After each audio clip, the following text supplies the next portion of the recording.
Well, look what we have here. The charity section must be overflowing today. That's the first thing the flight attendant said to 16-year-old Maya. Not a "welcome aboard," not a "can I see your ticket," but a sneer coated in venom. Maya, clutching her first-class boarding pass, felt 100 pairs of eyes turn towards her. She was alone, thousands of miles from home, and the woman in the crisp uniform had just declared her an imposter. But this flight attendant, so confident in her petty power, had no idea who was about to walk down that jet bridge.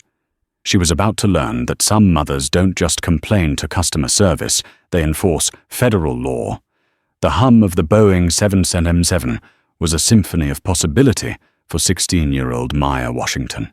Each whine of the auxiliary power unit and every muffled announcement from the gate agent was a note in the overture to her summer adventure. She was flying from Chicago to San Diego, a solo trip to spend a month with her grandmother. It was a rite of passage, a declaration of independence that her mother Lena had finally agreed to after months of careful negotiation. Clutched in her hand was her boarding pass for seat 2A, first class. It was a surprise gift from her mum, a woman who believed that if you worked hard, you deserved to enjoy the fruits of your labor, even if it was just for a 5-hour flight. You deserve a little comfort, sweetie. Lena had said, her voice warm over the phone the night before. Just be polite, keep to yourself, and enjoy the ride. Maya, an aspiring artist who saw the world in shades and textures, was already mentally sketching the clouds from her window seat. She adjusted the strap of her leather satchel, which held her prized sketchbook and a set of charcoal pencils, and stepped across the threshold of the aircraft. "Welcome aboard," a young, fresh-faced flight attendant named Chloe said with a genuine smile. "Hi, thank you," Maya replied, her shy smile gracing her lips as she made her way down the aisle into the quiet, spacious enclave of the first-class cabin. The seats were like plush leather thrones, a world away from the cramped economy rows she was used to. She spotted the 2A placard and felt a flutter of excitement. As she moved to place her satchel in the overhead compartment, a sharp, imperious voice cut through the cabin's serene atmosphere. "May I help you?" The voice was not helpful. It was laced with a metallic chill, the kind that suggested you were an inconvenience. Maya turned to see a woman in her late 40s, her blonde hair pulled back in a severe, immaculate bun. Her name tag read, "Brenda Senior Flight Attendant." Her smile was a thin, tight line that didn't reach her cold, assessing eyes. Those eyes raked over Maya's comfortable travel attire, a nice hoodie from her favorite art museum, clean jeans and a pair of classic sneakers, and dismissed them instantly. "Oh, I was just putting my bag up," Maya said, gesturing to the bin above her seat. "I'm in 2A. Brenda let out a short, sharp breath, a sound somewhere between a scoff and a laugh. It was then she delivered the line that would hang in the air, like poison. "Well, look what we have here. The charity section must be overflowing today." The word struck Maya with physical force. Her cheeks flushed hot with a mixture of confusion and shame. A well-dressed man in seat 3C, who had been reading a financial newspaper, lowered it slightly, his brow furrowed. I'm sorry," Maya stammered, thinking she must have misheard. "Economy is in the back of the plane, sweetie," Brenda said, her voice dripping with condescension. She gestured vaguely over her shoulder with a perfectly manicured thumb. "You seem to have gotten lost. It's an easy mistake to make when you're not used to this." She waved a hand around the cabin, a gesture that encompassed not just the seats, but an entire world of privilege she assumed Maya knew nothing about. Maya's shyness was quickly being replaced by a spark of indignation. "No, this is my seat." "Tue." She repeated, her voice a little stronger this time. She pulled out her phone and displayed the digital boarding pass, the bold 2A, glowing under the cabin lights. Brenda barely glanced at it. "Phone apps can be faked. I need to see a printed ticket and your ID. It's standard procedure when there's a seating discrepancy."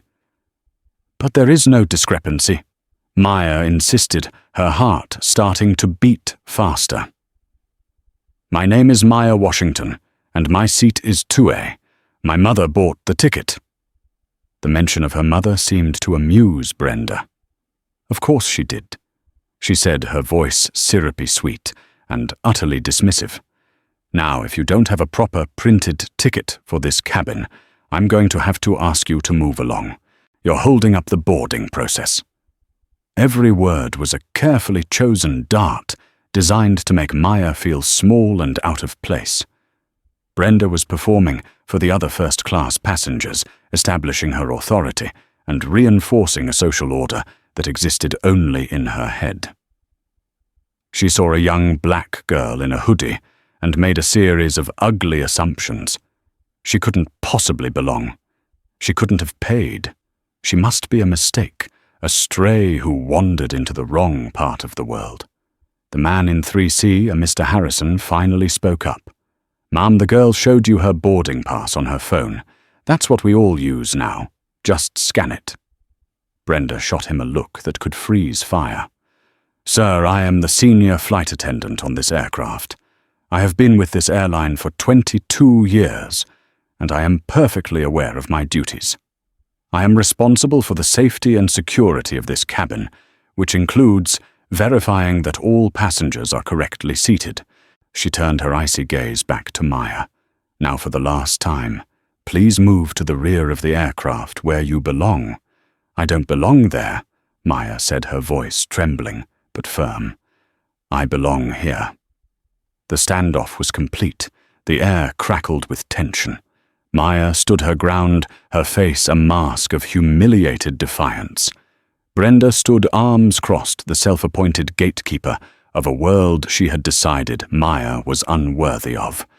And neither of them had any idea that the resolution to their conflict was at that very moment, striding through the airport terminal, her presence commanding a respect that Brenda could only dream of. The jet bridge was a tunnel of escalating dread for Maya. The faces of the other passengers boarding blurred into a gallery of curious, pitying, and annoyed expressions.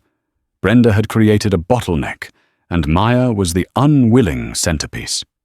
"You're causing a scene," Brenda hissed, leaning in so close Maya could smell her cloying perfume. It was a classic bully's tactic, accuse the victim of the very disruption you are creating. "I'm not doing anything," Maya whispered, her voice tight with unshed tears. "I'm just trying to get to my seat." "Your seat is not here," Brenda insisted, her voice rising in volume for the benefit of the growing audience. "I have offered you a simple, polite solution. Go to the back of the plane, and we can sort this out once we're in the air. If, and I mean, if a mistake has been made by the gate agent, we will address it then. But as of now, this seat," she patted the plush headrest of 2A, "is unoccupied."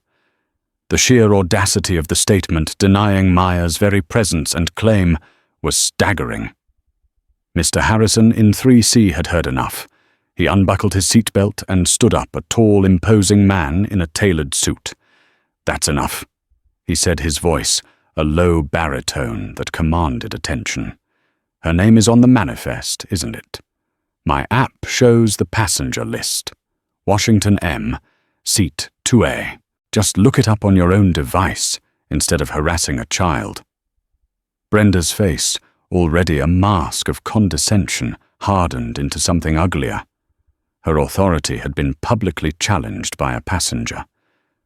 "Sir, I'm going to have to ask you to sit down and refrain from interfering with the crew in the performance of their duties. That is a federal offense." She weaponized the rules she was so clearly breaking in spirit. The threat, though hollow, had its intended effect.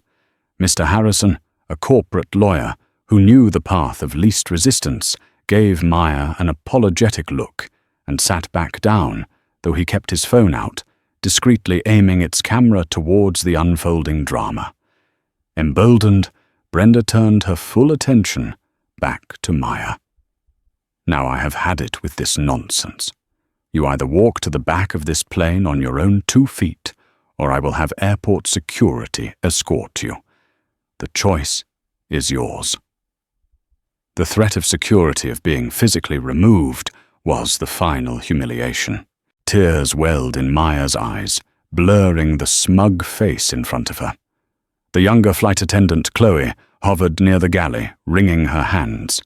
Her face was pale, her expression torn between fear of Brenda and sympathy for Maya. She knew this was wrong, but Brenda's tenure and reputation for vindictiveness kept her silent. Maya felt a wave of despair wash over her. Maybe she should just go. Maybe she should just walk to the back. Find an empty middle seat in economy and endure the flight in shame. The joy of her trip, the pride of her first solo journey had been curdled into a public spectacle of disgrace. Her mother's words echoed in her mind. "You deserve a little comfort." This was the opposite of comfort. This was torture. She clutched the strap of her satchel, the smooth leather, a small, tangible comfort. Inside was her sketchbook, her world. She felt a desperate urge to open it, to lose herself in the familiar lines and shadows, to draw herself out of this nightmare. But she couldn't. She was paralyzed. "What's it going to be?" Brenda's voice was a sharp prod.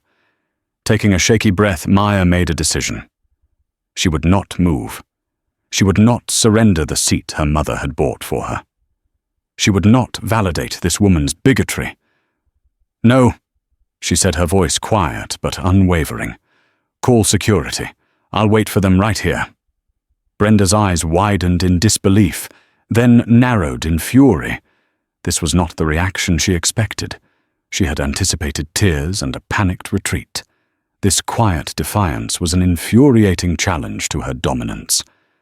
"Fine," she snapped. "Have it your way." She reached for the interphone on the wall, her finger hovering over the button to call the cockpit and request security to the gate. "Don't say I didn't warn you." The entire first-class cabin was silent, holding its collective breath.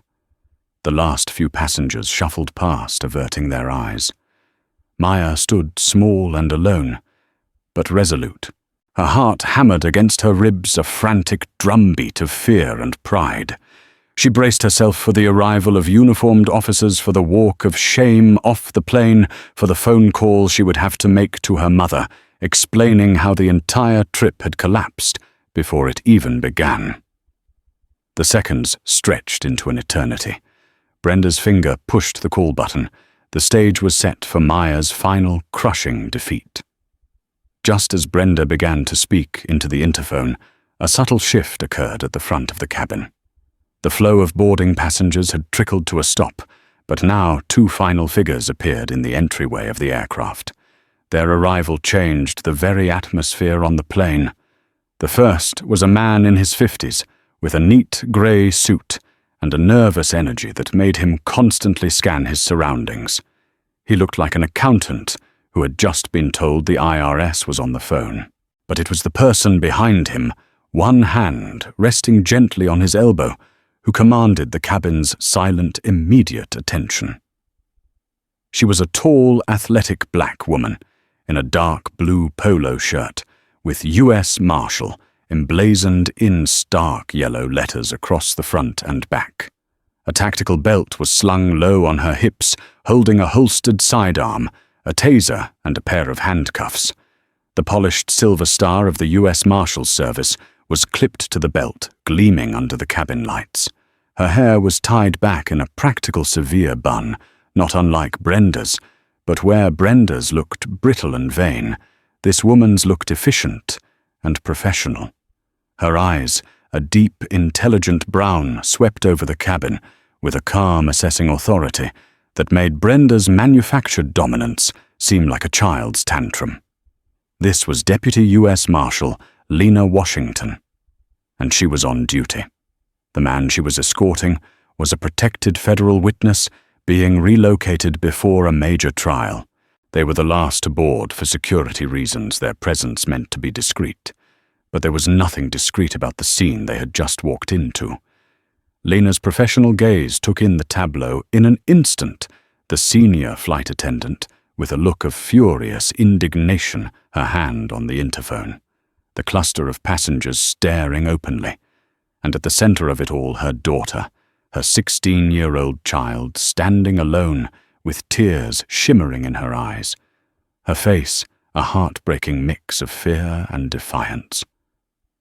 A flicker of something, a protective primal instinct, flashed in Lena's eyes, but her expression remained professionally placid. Her voice when she spoke was calm, and even yet it cut through the tension like a surgeon's scalpel. "Is there a problem here?" Brenda, startled by the new arrival and momentarily blinded by the glint of authority, straightened up. She hadn't processed who she was looking at yet. She just saw another person to assert her dominance over. "Everything is under control, ma'am. This is a crew matter," she said dismissively, turning back to the interphone. Maya's head snapped up. Her tear-filled eyes widened, and a choked sob escaped her lips. "Mum!" The single word detonated in the silent cabin. Brenda froze her finger, still on the call button. Her head swiveled slowly from Maya to the woman with the badge on her hip. She processed the resemblance, the same determined set of the jaw, the same intelligent eyes. The blood drained from her face, leaving behind a pasty, slack-jawed mask of horror. The word "mom" echoed in her mind, a death knell for her career. Lena's professional mask softened for a fraction of a second as she looked at her daughter. She gave a minuscule, almost imperceptible nod. "I'm here now. It's okay." She then turned her full, undivided attention to Brenda. The temperature in the cabin seemed to drop by 20 degrees. "Let's try this again," Lena said, her voice still quiet, but now imbued with the full weight of her federal authority. "I am Deputy United States Marshal Lena Washington. This is my daughter Maya Washington, and you appear to be preventing her from taking her paid-assigned seat." She took a deliberate step forward, her polished boots making no sound on the carpet. "So I will ask you one more time. Is there a problem here?" Brenda's mouth opened and closed like a fish on a dock. The carefully constructed world of her petty tyranny had just been vaporized by a 5-pointed star. The power she thought she had was illusory. The power standing in front of her was very, very real. She snatched her hand back from the interphone as if it were red hot. No, Marshal. No problem. Just a misunderstanding." Her voice was a weak, trembling squeak, a pathetic shadow of its earlier imperious tone. "It didn't sound like a misunderstanding." Lena countered her gaze, unwavering. "It sounded like you were about to call security on a minor." She looked past Brenda to Maya. "Sweetie, are you all right? What happened?" Maya, now safe under her mother's formidable shield, finally let the tears fall. She said I didn't belong here." She whispered the words, trembling with residual pain. "She said my ticket was fake and that I needed to go to the back of the plane. She was going to have me removed." Lena's eyes narrowed. She looked back at Brenda, whose face was now slick with a sheen of cold sweat. The sneer was gone, replaced by pure, unadulterated panic. "A misunderstanding," Lena repeated the words, dripping with icy skepticism. She glanced at her charge, the witness. "Mr. Peterson, please take your seat, 4A. I'll be with you in a moment." The witness, looking profoundly grateful to be uninvolved, scurried past them to his seat. Lena then took another step towards Brenda, effectively cornering her against the galley wall. "My daughter," she said, her voice a low, dangerous growl that was meant for Brenda and Brenda alone. is a 16-year-old girl traveling by herself, and you chose to single her out, humiliate her, and accuse her of theft in front of an entire cabin of passengers. I want you to explain to me very carefully why you felt that was an appropriate course of action. The hunter had just become the hunted. Brenda's mind raced desperately, searching for an escape hatch. She was trapped between a federal marshal and the consequences of her own bigotry.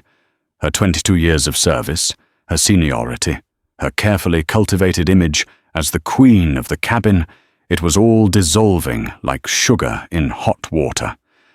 It was a procedural issue. She stammered, her eyes darting around, avoiding Lena's direct gaze. Her ticket. It didn't scan properly at first. I was just following protocol. Safety and security. Protocol. Lena's voice was sharp, cutting through the pathetic excuse. Is it protocol to accuse a passenger of faking their boarding pass without even attempting to verify it on your own device? Is it protocol to make comments about the charity section? Is it protocol to threaten to have a child removed from the flight for simply trying to take the seat that was paid for? Each question was a precise jab, dismantling Brenda's lie piece by piece. She had no defense. She had been caught red-handed, not just by the mother of her victim, but by an officer of the law. Mr. Harrison, the businessman in 3C, saw his moment. He raised his hand slightly. Marshal, for what it's worth, I saw the whole thing. The young lady showed the attendant her phone. The pass was perfectly clear. The attendant refused to look at it and was incredibly belligerent. He held up his phone. I also have a video of the last few minutes of the interaction. Brenda's head whipped around to look at him, her face a mask of betrayal and terror. A video. The evidence was irrefutable. Lena gave Mr. Harrison a nod of gratitude. Thank you, sir. I may need a copy of that. She turned back to the now trembling flight attendant. So, Brenda, she said, using her name for the first time, making it sound like an indictment. It seems we have a witness and a recording. Would you like to revise your statement about protocol? Brenda was silent.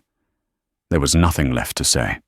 Her lies had crumbled, leaving only the ugly truth exposed to the sterile cabin light. Just then, the younger flight attendant, Chloe, emerged from the galley. She looked terrified, but seeing the shift in power, she found a sliver of courage. Marshal Washington, she said, her voice barely a whisper. I can confirm what that gentleman said. Brenda never tried to scan the pass. She just started yelling at her. The final nail was hammered into Brenda's professional coffin. She was exposed a bully, stripped of her power, her actions laid bare by her own colleague. Lena looked from the pale, shaken Chloe to the defeated Brenda. Her face was a study in cold, controlled anger. You are a disgrace to your uniform, she said, her voice low and venomous. You used your position of authority to terrorize a child based on your own pathetic prejudices. She then reached for the interphone herself, her movements crisp and efficient. She pressed the button to call the flight deck. Captain! A voice crackled back immediately. Everything okay back there? We were about to call you. Captain, this is Deputy U.S. Marshal Lena Washington. She stated, her voice calm and authoritative. I am on board escorting a federal witness. There has been a serious incident involving a member of your crew and my daughter. I need you to come to the first-class cabin immediately. There was a brief pause on the other end. Then, understood, Marshal. I'm on my way.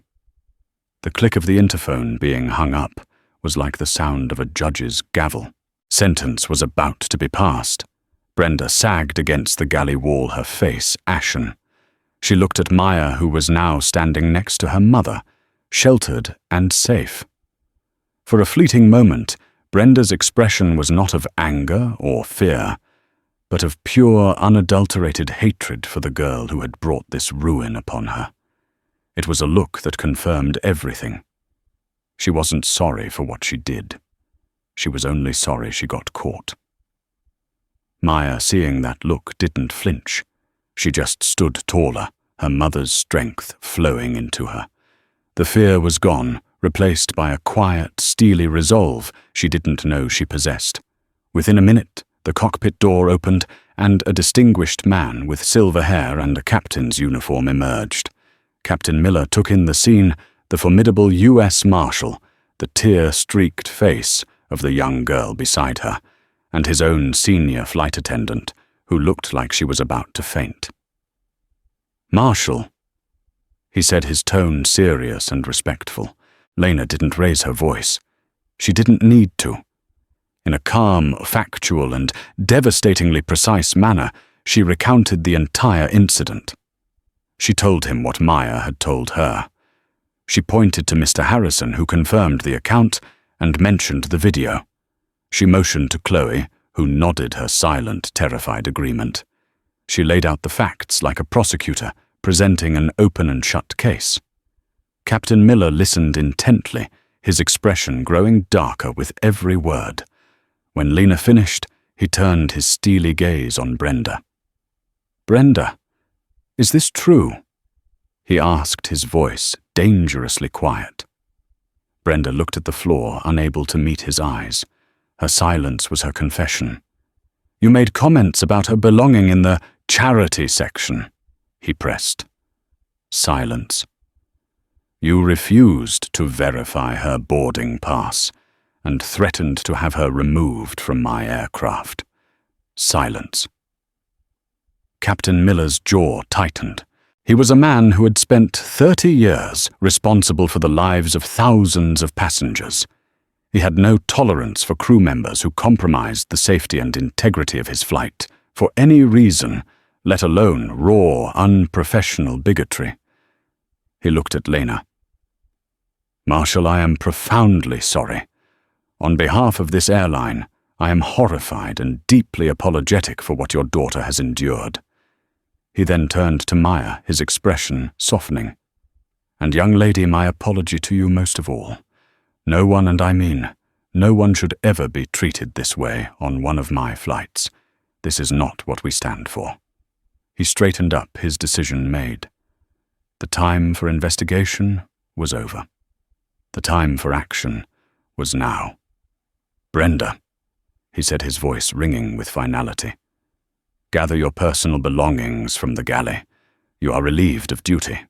You are not flying with us today. Another crew member from the gate will take your place. We will discuss your future with this airline on the ground." It was a public firing. A complete and utter professional execution delivered in the very cabin she had tried to rule. The unraveling was complete. All that was left was the fallout. The removal of Brenda from the aircraft was swift and clinical. Another flight attendant, a woman with kind eyes and a professional demeanor, was brought on board. Chloe, the younger attendant, seemed to breathe freely for the first time since the ordeal began, her shoulders relaxing as she busied herself with pre-flight checks, occasionally glancing at Maya with a look of profound relief and apology. Captain Miller personally escorted a stone-faced Brenda off the plane, her small crew bag clutched in her hand. The jet bridge door hissed shut behind them, a sound of finality. When the captain returned, he came directly to seat 2A, where Maya was finally settled, her satchel safely stowed. Lena stood in the aisle beside her, a protective, silent presence. "Miss Washington Abderso," Captain Miller said to Maya, kneeling slightly to be at her eye level. "I want to reiterate my apology. We will be conducting a full internal investigation. I've already been in contact with our corporate office.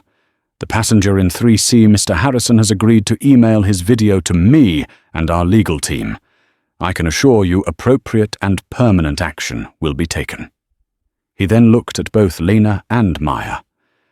"As a small gesture, we've refunded your tickets in full, and we've credited 100,000 frequent flyer miles to each of your accounts. It's a pathetic compensation for what happened, I know, but I wanted to do something immediately." Lena nodded. "Thank you, Captain.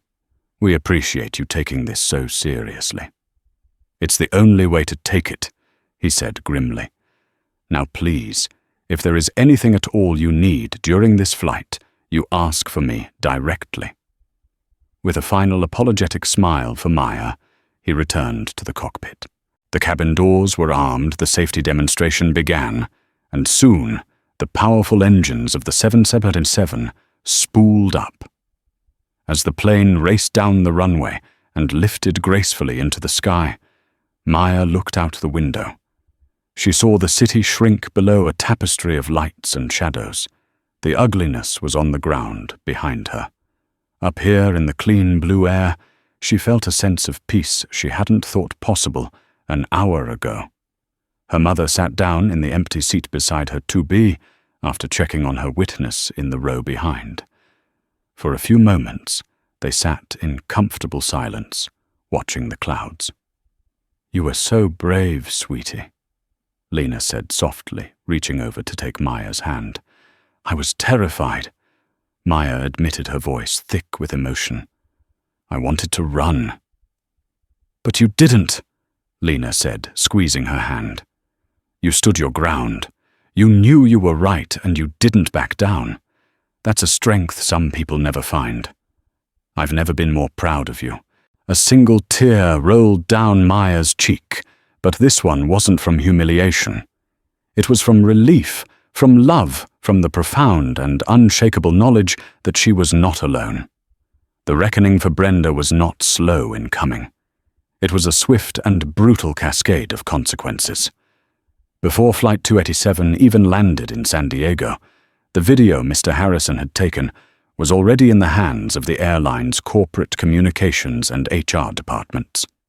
By the time Maya and Lena were collecting their luggage, Brenda was in a sterile office at O'Hare being interviewed by a grim-faced HR executive and an in-house lawyer.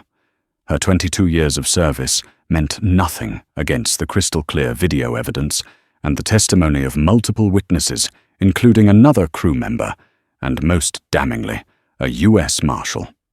Her union representative could do little more than ensure the paperwork was filed correctly.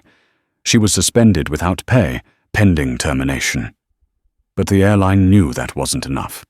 In the age of social media, stories like this had legs. They decided to get ahead of it. Before the end of the business day, the airline released a public statement. It didn't name Brenda, but it described an incident on a flight from Chicago to San Diego, where a crew member engaged in discriminatory behavior that is in direct opposition to the values and policies of our company. It stated that the employee had been removed from service and that a full investigation was underway. They publicly apologized to the affected passenger and her family. Mr. Harrison, the corporate lawyer, saw the statement. Feeling that the corporate language was too sanitized, he posted a short, factual account of what he witnessed to his LinkedIn profile, which had thousands of connections. He praised the captain's swift action and the professionalism of the U.S. Marshal, but he described Brenda's behavior in unflinching detail. The story exploded. It was picked up by aviation bloggers, then by news outlets. Within 48 hours, flight attendant berates teen was a trending topic. While her name wasn't officially released, amateur internet sleuths, cross-referencing the flight number date, and leaked employee murmurs eventually identified Brenda. Her digital life was obliterated.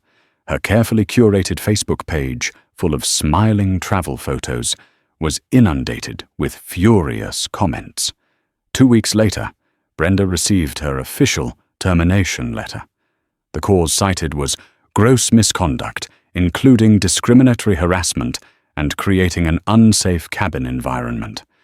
She lost her job, her travel benefits, her pension, and her reputation.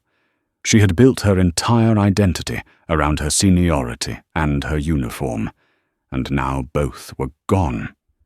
She was grounded, stripped of the petty authority she had so viciously abused. The woman who had tried to cast a young girl out of first class found herself cast out of the only world she knew. It was a complete and total fall from grace, a consequence born entirely of the ugliness she had chosen to unleash on a quiet, unassuming teenage girl. A month later, Maya sat on her grandmother's sun-drenched porch in La Jolla, overlooking the Pacific Ocean. Her sketchbook was open on her lap. It wasn't filled with clouds, as she had originally planned, but with portraits. There was a quick charcoal sketch of Mr. Harrison, his brow furrowed with concern. There was a drawing of Chloe, her face pale with fear and conflict. There was even one of Brenda, her expression a twisted mask of sneering superiority.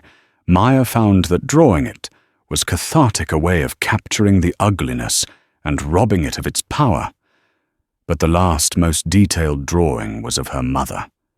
Not in her formidable U.S. Marshal uniform, but as she was now sitting across from her sipping iced tea, her face relaxed in the warm California sun.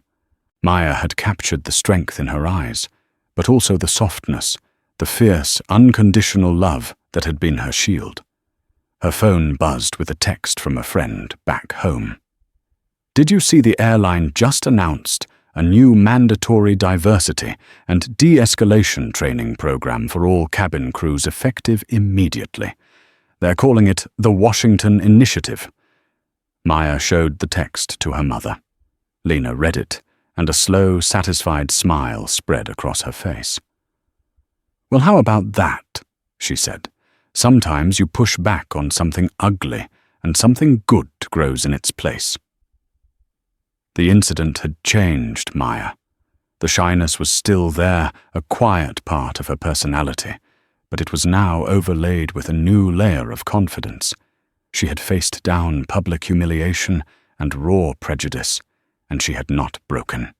She had learned that her voice, though quiet, had power.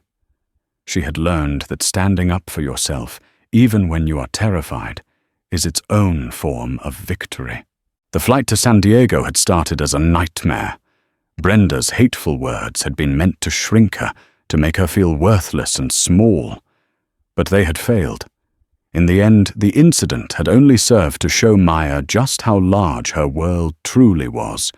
A world that contained not just ugliness, but also the kindness of strangers like Mr. Harrison, the quiet courage of people like Chloe, and the unshakable strength of a mother's love. She picked up her charcoal pencil. She turned to a fresh page in her sketchbook, the vast blue expanse of the ocean before her. She was no longer just sketching what she saw. She was drawing the world, as she now understood it, a complex place of shadow and light, where the actions of one person could cast a long, dark shadow, but where the courage of others could bring forth the dawn. And from her vantage point, the view was spectacular. 3 months had passed. The golden California sun had been replaced by the crisp, golden autumn of Chicago. Maya was back in the familiar rhythm of her junior year of high school, but something within her had been fundamentally recalibrated. The incident on Flight 287 was no longer a raw, open wound. It had scarred over, and the scar tissue she was discovering was stronger than the original skin. Her art had transformed. Her sketchbook, once a private sanctuary for capturing quiet landscapes and still lifes, had become a journal of faces and emotions. She drew the commuters on the L train, trying to capture the weariness in one man's eyes or the hopeful spark in a young woman's smile. She was no longer just an observer of the world. She was a student of its humanity, its complexities, its casual cruelties, and its unexpected graces. The experience had given her a new lens, a deeper focus. She understood that behind every face was a story, a struggle, a joy. Brenda had tried to render her invisible, to reduce her to a stereotype. And in defiance, Maya now sought to see the full, nuanced humanity in everyone else. The story had faded from the headlines, replaced by the relentless churn of the 24-hour news cycle. For that, Maya was grateful.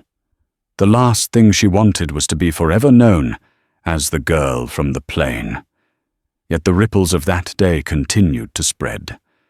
The Washington Initiative had become a real, tangible thing, a buzzword in the aviation industry. Her mother had received a formal commendation from the airline's board and a personal letter of thanks from the CEO. One crisp October afternoon, a thick cream-colored envelope arrived by courier. It wasn't addressed to her mother, but to Ms. Maya Washington. Inside, on heavy embossed letterhead, was a letter from Robert Maxwell, the chief executive officer of the airline. It was a formal invitation. He wrote of his profound regret for what she had endured and his admiration for her poise and courage. He then came to the point the Washington Initiative was more than just a press release. It was a top-to-bottom overhaul of their corporate culture, and he wanted it to be authentic. To that end, he was inviting Maya and her mother to their corporate headquarters in Dallas for a 2-day consultation. They wanted her input, her perspective. Furthermore, he wanted to invite her to be the keynote speaker at the official launch of the program in front of the company's top 200 executives. Maya's heart did a complicated flip in her chest. Part of her felt a thrill of validation. The CEO of a multi-billion-dollar corporation wanted her opinion, but another larger part recoiled. It felt like willingly stepping back into the spotlight she had been so relieved to escape. That evening, she sat with her mother at their small kitchen table, the letter lying between them. "I don't know, Mom," Maya said, tracing the embossed logo with her finger. "Speak in front of 200 people. What would I even say? I don't want to just be this professional victim they parade around to make themselves look good." Lena listened, her expression thoughtful. She didn't push or persuade. She simply nodded. "That's a fair concern," she said. "Your story is yours, Maya. No one else's. You don't owe them anything." She paused, then tilted her head. "But let me ask you this. When you were standing there in that aisle, and that woman was trying to erase you, what did you want more than anything?" Maya thought for a moment. "I wanted someone to see me," she said softly. "To just see me, and not all the stuff she was imagining." "Exactly," Lena said. "You have a chance here, not just to be seen, but to teach a whole company how to see. You're not a victim in this story anymore, sweetie. You're a survivor. And what you learned, what you felt, that's more valuable than any corporate training manual they could ever write. This isn't about them parading you around. This is about you taking control of the narrative. You can define what the Washington Initiative really means. You can turn the worst day of your summer into something that helps thousands of other people." She reached across the table and touched Maya's hand. "The choice is yours, but don't make it out of fear. Make it out of strength. And whatever you choose, I'll be right there." Maya looked at the letter, then at her mother's strong, loving face. Fear was what Brenda had used. Strength was what her mother embodied. The choice was clear. "Okay," Maya said, a new resolve hardening her voice. "I'll do it. But I'm doing it my way." 2 weeks later, Maya and Lena were once again in first class, flying to Dallas. The experience was surreal. The entire crew seemed to be aware of who they were treating them, with a reverence that was almost uncomfortable. It was the polar opposite of her flight with Brenda, a world of deference that felt just as artificial in its own way. It proved her point. They were still seeing the event, not the person. The airline's headquarters was a sprawling campus of glass and steel, a monument to corporate power. They were met personally by Robert Maxwell, a man in his late 50s with a warm handshake and eyes that held a genuine trace of shame. He wasn't the slick, dismissive executive Maya had imagined. He seemed deeply, personally invested in fixing what had been broken. He led them to a top-floor boardroom with a panoramic view of the city. Waiting for them at the massive oak table were two familiar faces, Captain Miller and Mr. Harrison, the businessman from seat 3C. I thought it was essential to have everyone who was central to that day's positive outcome, Maxwell explained. Captain Miller for his decisive leadership, Mr. Harrison for his courage as a bystander, your mother for her incredible professionalism, and you, Maya, for your strength. The consultation began. It was a fascinating, multifaceted discussion. Mr. Harrison, the lawyer, laid out the cold, hard business reality. From a risk management perspective, he said, gesturing with his pen, Brenda was a catastrophe. The potential liability from that one incident, a lawsuit brand damage stock devaluation, is astronomical. This initiative isn't just about PR. It's about survival in the modern marketplace. Empathy has become a core component of corporate security. Captain Miller spoke of the command structure. The problem wasn't just Brenda. It was a system that enabled her. For years, senior crew members have ruled their cabins like fiefdoms. A junior attendant like Chloe was terrified to speak up. We need to build a new protocol, a duty to intervene, that empowers any crew member to challenge a colleague's behavior without fear of reprisal. This is a safety issue. A crew at odds with itself is not a safe crew. Lena brought the perspective of law enforcement. All our training is about de-escalation and threat assessment, she explained, her voice calm and clear. Brenda failed at the most basic level. She misidentified the subject and the threat. She saw a young black woman in a hoodie as a threat to her cabin's order. She completely missed the actual threat, her own prejudice. The training needs to force personnel to identify and question their own internal biases before they act. The bias is the enemy, not the passenger. Throughout this, Maya was mostly silent, listening, absorbing.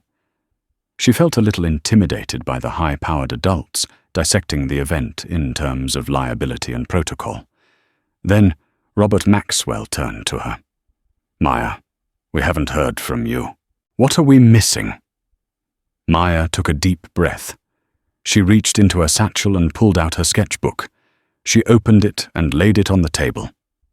There they were, the charcoal portraits of everyone from that day. She slid the book across the polished wood towards Maxwell. You're all talking about rules and liability and training, she said, her voice quiet but clear ringing, with an authority none of the others possessed. And that's important. But you're missing the feeling. You need to teach your people how it feels. She pointed to the drawing of Brenda. When she looked at me, she didn't see a person. She saw a problem she needed to solve. She saw a thing that was in the wrong place. She pointed to her own self-portrait. From that day, her face small and tear-streaked. This is what that look does. It makes you feel like you're not real, like you don't have a right to take up space in the world. She then turned to the drawing she'd made of Mr. Harrison. And this is what it feels like when someone sees you, when a stranger speaks up and says, I see you, you belong here. It's like being given air when you're suffocating. The executives and lawyers and pilots in the room were silent, captivated. This was a truth beyond their balance sheets and training modules. Don't just make corporate videos, Maya urged, her passion growing. Tell stories, use my story, use other stories. Put your flight attendants in simulations where they are the passenger being judged. Make them feel it. The only way to stop someone from treating another person like a stereotype is to force them to see the human first. Before the ticket, before the clothes, before the color of their skin. You have to see the human. In that moment, she was no longer a shy teenager. She was an architect of empathy. A new, powerful silence filled the room as Robert Maxwell slowly paged through her sketchbook, looking at the faces, seeing the story through her eyes. "You're right," he said, finally, his voice thick with emotion. "You're absolutely right." He looked up at Lena. "Your daughter is remarkable." He then shared something they didn't know. Brenda had a pattern. He admitted, his face grim. Over 20 years, there were 17 informal complaints lodged against her. Microaggressions, rudeness to passengers in economy, conflicts with junior crew. They were all dismissed by middle management as personality issues, or Brenda being Brenda. The system protected her seniority. It failed everyone, including, in the end, her. He sighed. She filed a wrongful termination suit. It was dismissed by the judge in less than an hour after our lawyers presented Mr. Harrison's video and her internal file. We haven't heard from her since. The news provided a final grim closure. Brenda wasn't a one-time monster. She was the product of a system that tolerated small cruelties until they festered into a large one. The day of the launch arrived. Maya stood backstage, her heart pounding. Her mother gave her a quick, fierce hug. "Just speak your truth, sweetie," she whispered. "That's all you have to do." Maya walked out onto the stage. The glare of the lights was blinding, but she found her mother's face in the front row, and it anchored her. Behind her, on a giant screen, was not a corporate logo, but a high-resolution scan of her charcoal portrait of Mr. Harrison, a stranger's concerned face. She took a deep breath and began to speak, not from a script, but from her heart. She told them how excited she had been for her trip. She told them how the flight attendant's words had made her feel small, invisible like a ghost. And then she told them about the man in 3C who spoke up, and how his simple words made her feel real again. "My mother is a U.S. Marshal," she said, her voice gaining strength. "She's a hero, but you don't need a badge and a gun to be a hero. That day, my hero was a businessman who lowered his newspaper and decided to get involved. My hero was a young flight attendant who was terrified, but later found the courage to tell the truth. My hero was a captain who chose integrity over convenience." The screen behind her changed, cycling through her portraits. "The Washington Initiative isn't about my last name," she concluded. "It's about a choice. The choice to see the person in front of you. That's a choice every single one of you has the power to make every day on every flight. Please just choose to see the person." She finished, her voice echoing in the vast, silent auditorium. For a heartbeat, there was nothing. Then the entire room rose to its feet, a thunderous wave of applause washing over her. It wasn't polite corporate clapping. It was a genuine, heartfelt ovation. Through the lights, she saw Captain Miller and Mr. Harrison cheering, and she saw Robert Maxwell wiping a tear from his eye. And in the front row, she saw her mother, Lena Washington, beaming with a pride so fierce it was the brightest light in the room. Walking off that stage, Maya felt a profound shift. The story was no longer something that had happened to her. It was something she now owned. She had taken the ugliest moment of her life and used it as a foundation to build something meaningful. She was not the girl from the plane. She was Maya Washington. And her voice was just getting started. Thank you for joining us for this story of injustice, courage, and ultimate vindication. What started as a moment of ugly prejudice became a powerful lesson in standing your ground. Maya's story is a reminder that your worth is never determined by someone else's bigotry, and Lena's arrival shows us that sometimes help arrives in the most unexpected and formidable ways. This wasn't just about one flight attendant having a bad day. It was about a systemic issue being confronted head-on, thanks to the bravery of a teenage girl and the quiet authority of her mother. If this story resonated with you, please hit that like button and share it with someone who needs to hear it. These stories matter. They show that while prejudice still exists, so do heroes who fight against it. Don't forget to subscribe to our channel and turn on notifications so you never miss another story of real-life drama and powerful consequences. What did you think of the captain's response? Let us know in the comments below.